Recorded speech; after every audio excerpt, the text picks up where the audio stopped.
네. 잘 지내셨습니까? 네. 이번 이제 2 주째 네, 다문화 상담에 대하여 해 보도록 하겠습니다. 아 다문화 이해 및 실습이기 때문에 다문화에 대한 좀 더 이해를 높일 필요가 있고요. 그것을 가지고 어떻게 상담할 것인가에 대하여 살펴보고 있는 겁니다. 오늘은 우리가 살펴봐야 할 것이 다문화 가족의 이해입니다. 다문화 가족의 이해. 오늘은 다문화 가족의 이해에 대하여 살펴보도록 하겠습니다. 자, 다문화 가족의 이해. 다문화 가족이란 다양한 문화가 공존하는 가족, 즉 서로 다른 국적이나 인종, 문화를 지닌 사람들로 구성된 가족을 칭하는 용어이다. 현재 우리나라의 다문화 가족의 주된 구성 요인은 국제결혼가족과 외국인 근로자 가족 및 북한 이탈 주민, 세텀이라고 하죠. 가족으로 구성된다.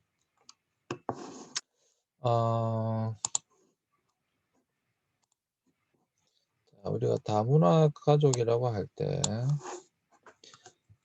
다양한 문화가 공존하는 가족, 서로 다른 국적이나 인종, 문화를 지닌 사람들로 구성된 가족을 다문화 가족이라고 한다. 가장 중요한 건 서로 다른 국적이 되겠죠. 네. 그리고 인종. 당연히 문화가 다르게 될 것입니다.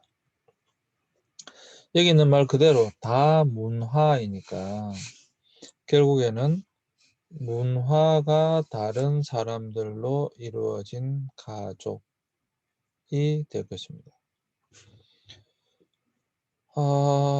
그러면 왜 다문화 가족이 형성되어지느냐? 여기서 중요한 것은 국제 결혼으로 인하여 자연스럽게 다문화 가족이 형성되게 되는 것입니다. 아주 자연스러운 거죠. 국제 결혼으로 인해서 대부분 이제 한국의 남자들이 다른 나라에, 요즘 베트남이 제일 많죠. 베트남이나 중국이나 뭐 필리핀이나 다른 나라 여성과의 결혼을 통하여서 가족을 형성하는 경우, 그것을 바로 이제 다문화 가족이라고 합니다. 물론 우리나라 여성이 다른 나라 남성과 결혼하는 경우도 있습니다. 근데 우리가 지난주에 살펴본 바와 같이 압도적으로 우리나라 남성이 다른 나라 여성과 결혼하는 비율이 높을 뿐이죠. 네. 그러니까 그런 것도 국제 결혼이라고 하고, 국제 결혼에 의한 가족이 형성되는 경우, 이것을 우리는 다문화 가족이라고 합니다. 가장 많은 것이. 또 외국인 근로자 가족이 있겠죠. 외국인들이 혼자 들어오는 것이 아니라 들어와서 결혼을 하거나 아니면 가족 단위로 들어오는 경우. 그리고 북한 이탈 주민 세터민도 우리는 다문화 가족의 범주에 포함을 시킵니다. 사실 뭐 북한 세터민 같은 경우에는 문화가 다르다라고 하는 게 맞을까요? 음, 음, 조금 모호한 부분이 있죠, 그죠? 세트민 같은 경우는. 어쨌거나 이 사람들이 조선족과 마찬가지로 완전히 우리나라와 동일하다. 대한민국 사람도 동일하다. 좀 더 고려해야 될 부분이 분명히 있겠죠.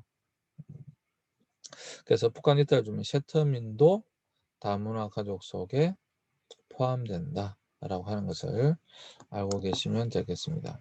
가장 많은 것이 국제 결혼에 의한 것입니다. 그래서 여러분, 국제 결혼에 의하여 이제 다문화 가족이 형성되어졌을 때 당연히 많은 문제들이 발생하겠죠. 여러분들이 TV에 보면 고부열전이라고 하는 거 보시면 아주 재밌죠. 뭐 상당히 재밌는 것들이 많이 있습니다. 뭐 그런 것들을 참조하시면 될 것 같아요.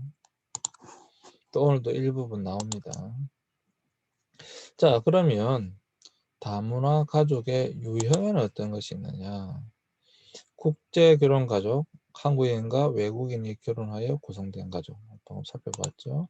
그 다음에 외국인 근로자 가족, 외국인 근로자, 이주 노동자가 남성과 한국인 여성 또는 외국인 근로자 여성과 한국인 남성 혹은 외국인 여성, 남성과 여성이 각각 결혼하여 구성된 가족. 어쨌거나 외국인 근로자인데 뭐 만나서 결혼하는 경우, 이러한 경우에도 우리는 다문화 가족이라고 한다.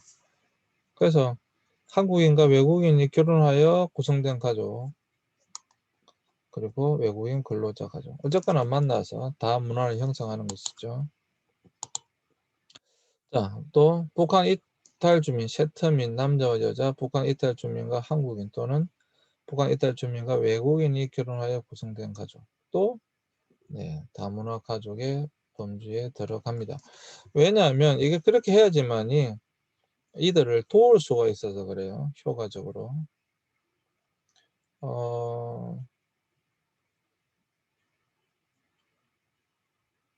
결국에는 여러분 다시 말씀드릴까요?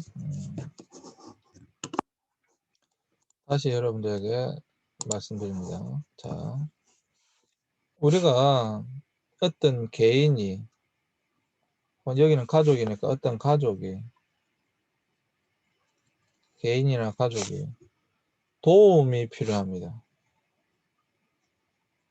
도움이 필요합니다. 어떤 개인이나 가족이 사회에 적응하는데 도움이 필요합니다.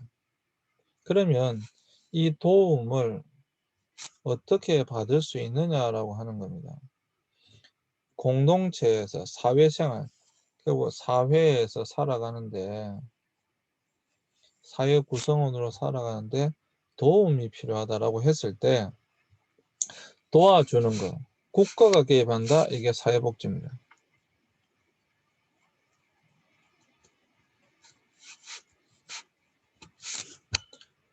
그 다음에 개인이나 기관, 뭐 방금 했죠. 개인이 도와준다, 이게 뭐냐? 상담입니다. 물론 시선의 기관이 도와줄 수 있어요. 못한다는 게 아닙니다.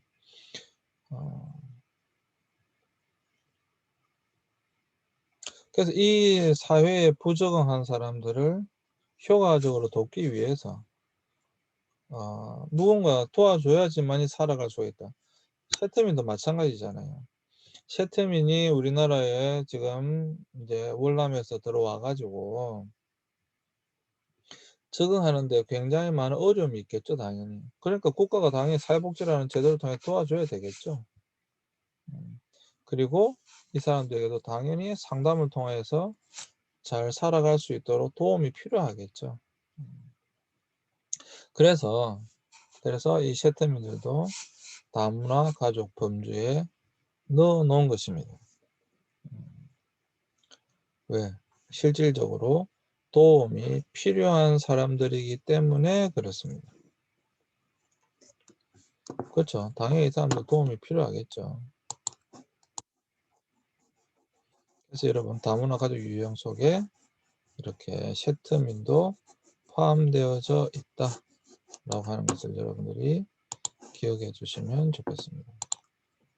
그리고 난민 가족도 있어요. 난민 판정을 받아 합법적으로 국내에 거주하는 난민들끼리 또는 난민과 한국인이 결혼해 구성된 가족을 난민가족이라고 합니다. 사실 지금까지 우리나라에 난민이 들어오는 경우는 그렇게 뭐 흔한 경우는 아니었습니다. 분명히 많은 경우는 아니었어요. 그런데 최근에는 점점 더 난민이 우리나라에 많이 들어오고 있습니다.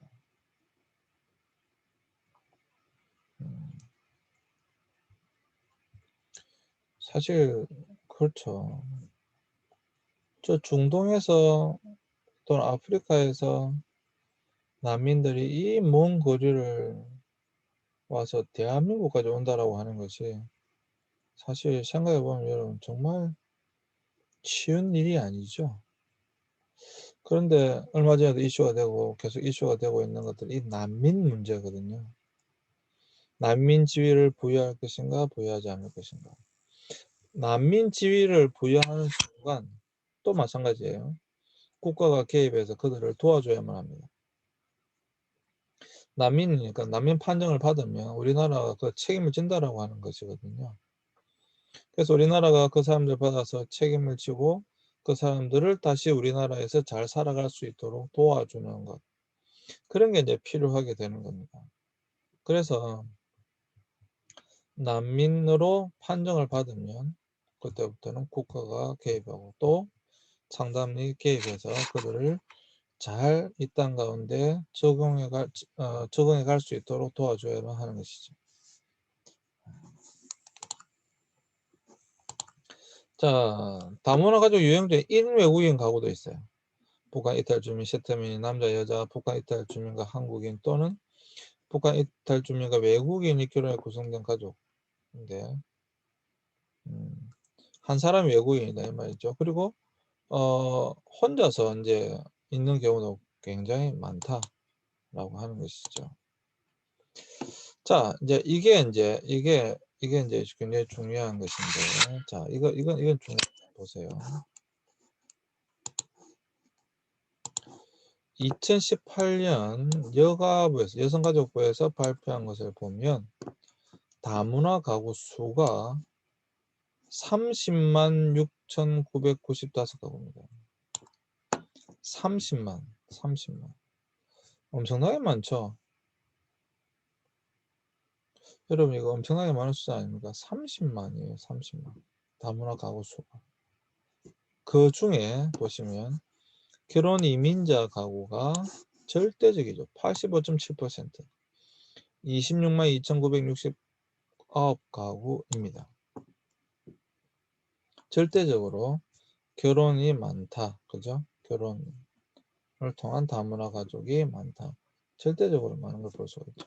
또 기화한 사람들, 아까 세트미는 이렇게 14.3%, 44,026가구로 나타나고 있습니다. 그래서 결혼이 절대적으로 높은 수치를 차지하고 있는 것을 볼 수가 있습니다. 결혼이 절대적으로 높은 수치를 차지하고 있는 것을 볼 수가 있어요.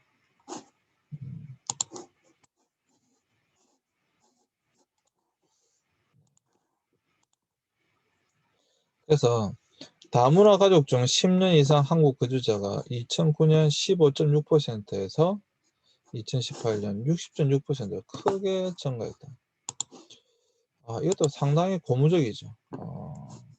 다문화 가족 중에 2009년도에 15.6%, 그러니까 우리가 다문화 사회로 진입해서 본격적으로 다문화 결혼 이런 것들을 시도한 것이 얼마 안 됐었기 때문에 2009년도에는 15.6%였죠. 어떤 게 10년 이상 한국에 산 사람이. 이제 2018년도가 되니까 10년 이상 한국에 거주한 다문화 가족이 60.6%로 아주 크게 증가했다. 어떻게 보면 다른 말로 하면 잘 정착되어져 가고 있다. 이렇게 볼 수 있겠죠. 크게 증가했다. 10년 이상 된 사람들이.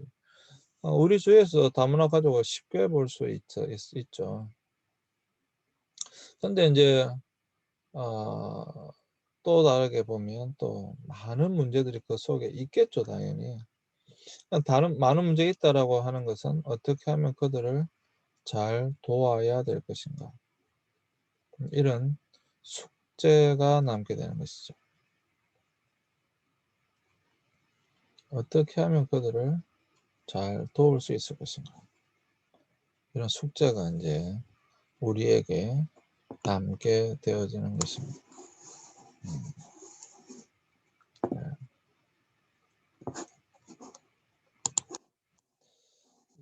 좀 이따 나오겠지만 상당히 많은 문제들이 발생하고 있어요. 또 다문화가족 현황 속에 장기 거주로 한국 생활 적응력은 높아짐과 동시에 자녀의 학령기 비율이 증가하여 청소년기 자녀 양육의 중요성도 더욱 커지고 있다. 가족 구성은 부부와 자녀로 이루어진 가족이 가장 많고 부부 가구, 1인 가구, 확대 가족, 한부모 가족 순으로 나타났다. 자, 여기서 나중에 또 다루게 될 겁니다만은 다문화 교육 이것이 사실 굉장히 중요한 문제가 되어지고 있어요. 우리가 학급에 8명 중 1명은 다문화 자녀입니다. 그러면 이미 초등학교, 유치원부터 유치원, 초등학교, 중학교까지만 하더라도 그 반에 분명히 반드시 다문화 학생이 있다라고 하는 거예요. 다문화 학생이. 다문화 가정의 자녀가 분명히 있다라고 하는 것입니다. 여러분들 아마 수업할 때도 교실에도 아마 있었을 거라는 생각이 듭니다. 그러면 이 아이들이 그냥 예를 들어서 아버지가 한국 사람이고 어머니가 외국 사람 여자라고 베트남 여자라고 생각해 볼까요? 그냥 베트남이 제일 많아서 하는 이야기입니다. 베트남 여자다 생각해 보세요. 그러면 거기서 태어난 아이는 한국 사람입니까? 베트남 사람입니까? 물론 한국 아이죠.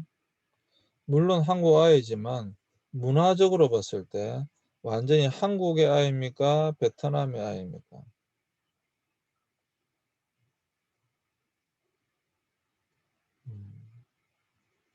여러분들이 퍼뜩 이해가 안 되신다고 한다면 자, 우리나라 남자나 여자가 해외 다른 나라에 가서 결혼했다고 생각해 보시죠. 자, 우리나라 여자가 미국에 결혼을 하고 갔습니다. 그러니까 미국 남자와 결혼을 했습니다. 그리고 아이를 낳았습니다. 그럼 그 아이는 미국 아이입니까? 한국 아이입니까? 당연히 미국 아이겠죠. 국적은. 그러나 문화적으로 봤을 때 완전히 미국 아이일까요? 아니면 한국 아이일까요? 그래서 그것을 제3의 문화라고 합니다. 서드 컬처. 무슨 말이냐면 이 아이들은 만약에 한국, 베트남이라고 한다면 한국도 아니고 완전히 베트남도 아닌 그 중간에 어떤 문화를 형성하게 된다라고 하는 거예요. 왜? 영향으로 본다면 한국의 아버지의 영향, 베트남의 어머니의 영향 둘 다 받기 때문에 그렇습니다. 그래서 제3의 문화의 아이가 되어지는 거예요. 제3의 문화의 아이. 굉장히 중요한 것입니다. 제3의 문화의 아이라고 한다면 이 자체가 벌써 이 자체가 그 사회가 이 아이를 잘 도와주지 아니하면 이 아이는 붕 떠버립니다. 상당히 문제가 될 확률이 높습니다. 이건 이미 전 세계에 통계에 이미 나와 있고요. 우리나라도 마찬가지고요. 그래서 이 아이들을 어떻게 하면 잘 양육할 것인가가 굉장히 중요한 숙제가 되는 겁니다. 이건 정말 중요한 숙제가 됩니다. 이 다문화 교육, 정말 이 다문화 교육.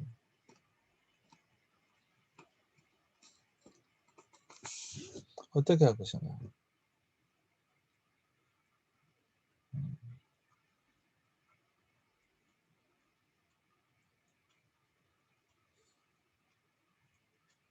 굉장히 큰 숙제예요. 다문화 교육이 여러분 이 교육이 제대로 이루어지지 않으면요. 이 아이들은 또 문제가 발생할 수밖에 없어요. 그래서 이 아이들 대상으로 상담하는 거 굉장히 중요한 게 되겠죠, 당연히. 그죠? 그냥 언뜻 봐도 그렇잖아요. 그죠? 굉장히 중요한, 앞으로 점점 더 이 다문화 상담은 중요하게 될 겁니다.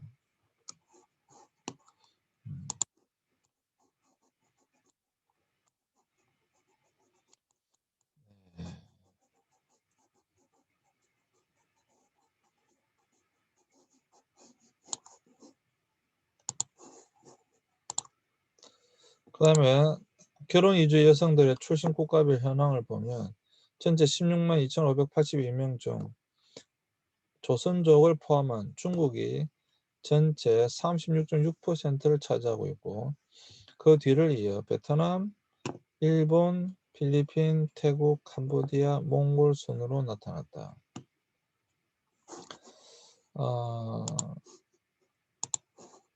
이게 이제 조선족을 포함한 중국이 많았던 이유가, 처음에는 조선족을, 우리 같은 민족이기 때문에 조선족을 받아들였기 때문에 그런 거고요. 지금은 이제 베트남이 가장 높습니다. 현재 보면, 현재 결혼하는 비율을 보면 그렇다는 거예요. 조선족보다 베트남이 더 많아요. 그다음 일본, 필리핀, 태국 이런 순으로 되어져 있습니다.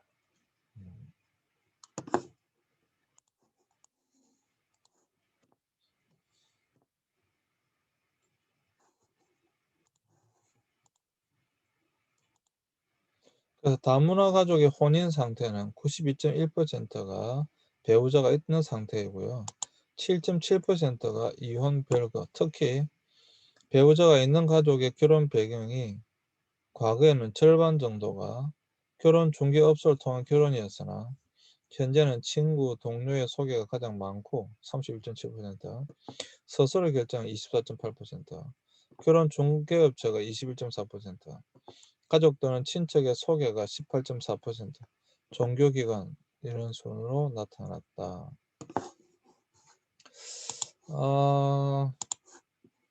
자, 92.1%가 배우자가 있는 상태인데 7.7%가 이혼 혹은 별거 상태다. 이게 지금 이제 농촌 총각들의 굉장히 큰 문제인데요. 결혼을 돈 벌기 위한, 한국에 오기 위한 비자 문제 해결을 위한 하나의 수단으로 생각하고 있는 여성들이 꽤 있어요. 그래서 한국에 와가지고 시골에 있다가 그냥 도망가 버리는 여성들도 꽤 됩니다.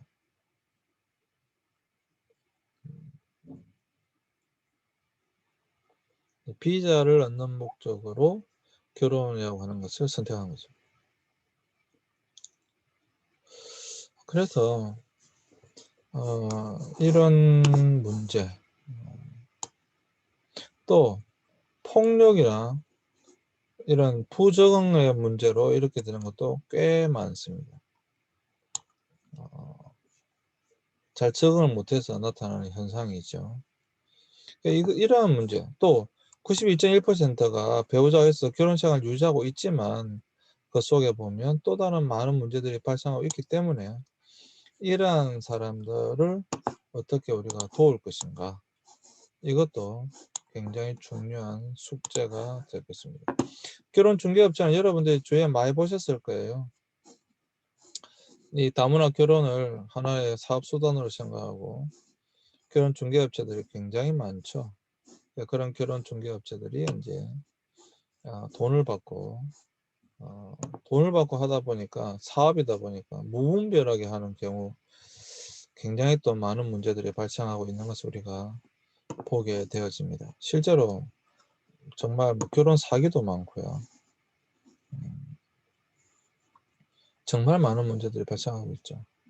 사실 옛날에는 결혼 중개업체를 통한 것이 압도적으로 많았는데 요즘은 그래도 많이 줄어서 이 정도입니다. 실제로 보면 시골에 가시다 보면 뭐 국제 결혼 이래 가지고 붙여놓은 건 많이 있죠. 아직도 많이 있습니다. 이런 문제 어떻게 해결할 것인가? 이 결혼 사기, 국제 결혼 사기 이런 굉장히 많아서 어떻게 해결할 것인가? 실제로 사기에 의해서 결혼하고 우리나라에 들어와 있는데 들어와 있는 이 사람들의 문제 어떻게 할 것인가? 또 돈은 어떻게 배상을 받을 것인가? 사실 굉장히 복잡한 문제들이 많이 있습니다. 이런 것도 점점 더 줄여나가야 되는 그런 문제가 있죠. 또 그것으로 상처받은 사람들을 어떻게 상담할 것인가? 이런 또 숙제가 남게 되어지는 것입니다. 자, 잠시 여기까지 하고요. 잠시 쉬었다가 2교시에 수업하도록 하겠습니다. 잠시 쉬겠습니다.